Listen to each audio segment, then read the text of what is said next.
More than a year into the pandemic, and Minister Lawrence Wong says Singapore is planning for the possibility that the virus is here to stay.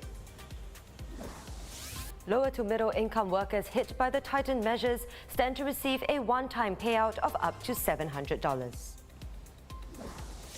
And what's your prediction for Sunday's Champions League final, Chelsea or Man City? Let us know in the comments below.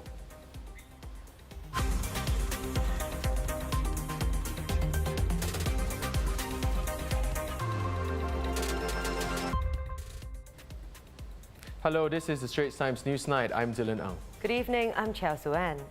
First, we have this news just in from Malaysia. Prime Minister Muhyiddin Yassin announcing this evening that the country will go into a total lockdown for all social and economic sectors from next Tuesday, June 1st to June 14th. The announcement comes as Malaysia reported 8,290 new COVID-19 cases today, its fourth straight day of record infections. During the two-week period, only essential services will be allowed to operate. Now, while many of us are counting down the days till life returns to some semblance of a pre-pandemic normal, Singapore is preparing for the possibility that that day might never come. Finance Minister Lawrence Wong saying today that Singapore has started planning for the possibility that COVID-19 may become endemic here. When will it happen? I really can't say. But we are indeed planning for a plausible scenario down the road where scientists around the world perhaps come to the conclusion that it's not going to be possible to eradicate this virus. It's never going to go away. And we then have to learn to live with it. And that means that, COVID-19 becomes endemic. It's part of us, but we are able to deal with it with sensible precautions, and that includes getting vaccinated. And that means also that beyond just this year's vaccination, we might need to keep on, getting booster jabs from time to time. Now, while much still remains unknown, Minister Wong seems certain that no further tightening of measures will be necessary once Singapore's Phase 2 heightened alert period ends on June 13th. And according to Mr. Wong, the Multi-Ministry Task Force on COVID-19 will be sharing more details when it holds a news conference on Monday. We are monitoring the situation closely.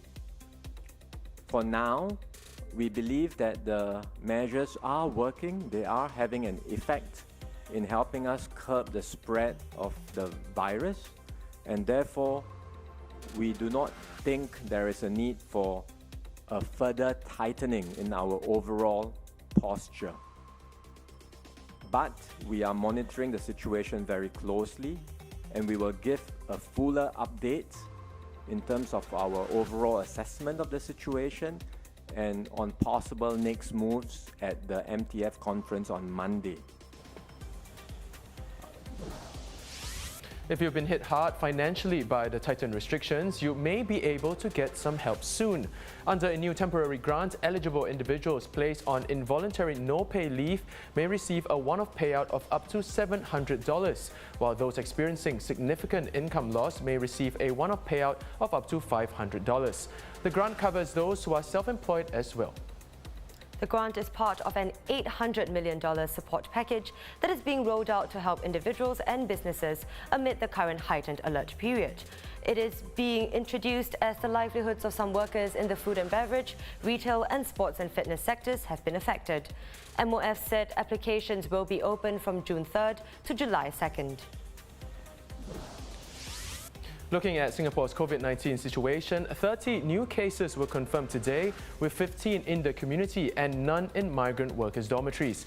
11 of the locally transmitted cases are linked to previous cases and 4 are unlinked. 15 imported cases were also confirmed. Communications and Information Minister Josephine Teo has called out an altered image of an area in Lower Delta Road, which was set up for taxi drivers and delivery riders to dine in. The banner was altered to say "die-in area" instead of the original "dine-in area." Minister Teo said the word distortion was in poor taste, adding, and I quote, "Please put your energies to better use. Even if you don't have the capacity to help others, don't spend your time and effort subtracting from it. They deserve better." Station Inspector Jeff Lim, one of the police officers accused of bullying an elderly woman in Yishun, says he's glad that the truth is out about the incident. Singapore Police had earlier refuted online allegations that 4 officers, including Inspector Lim, had abused their authority when dealing with the woman who wasn't wearing her mask. This prompted Home Affairs Minister K. Shanmugam to invoke the fake news law, requiring several news sites to carry correction notices for their posts on the incident. And earlier today, one of the sites, the online Citizen Asia, had their application to cancel the POFMA order rejected by Mr. Shanmugam. MHA said the video contained falsehoods and urged the public to refer to the Factually article for the correct facts about the incident at the gov.sg website.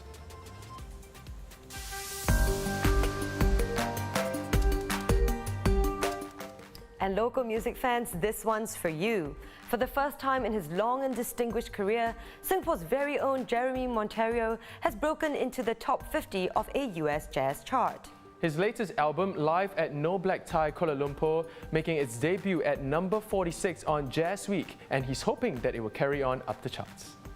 It's been a long time. I've had a 45-year long career. So it's waited a long time to achieve this milestone, and I hope that I will continue climbing up the charts. I debuted at number 46, so hopefully the radio stations there will continue playing it, people will keep requesting it, and so it climbs up the charts. Now guess who's back? Cruella de Vil, the dog-hating villain in 101 Dalmatians. She's back on the big screen in Disney's new movie, Cruella. Starring Emma Stone, who transforms into Cruella, and Emma Thompson as the Baroness. Both ladies battle it out to be the world's cruelest and best-dressed woman. It's costumes galore with an impressive 47 costume changes for Cruella and 33 for the Baroness. You can catch the film in cinemas this weekend or in the comfort of your own home on Disney Plus with Premier Access for an extra fee of $38.98. And it's almost here. Kickoff can't come soon enough as Manchester City and Chelsea face off for Champions League glory, an all-English final in the Portuguese city of Porto. Man City fans cheering the team on as the Premier League winners took off for their first ever Champions League final after they had beaten Paris Saint-Germain to earn their spot. City have never gone beyond the semi-finals before, having lost to Real Madrid back in 2016. Now, Chelsea, who finished 4th in the Premier League this season, have beaten City twice in the last 6 weeks. But will that count for anything?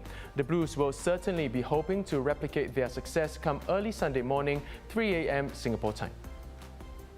Now, it's a fascinating final, and I'm hoping there'll be some great goals. Suen, what's your prediction? Well, I don't think it'll go to penalties. I'd say 2-1 to Man City in 90 minutes. Well, on that note, do visit straitstimes.com to see more news and videos. Have a great weekend. Goodbye for now.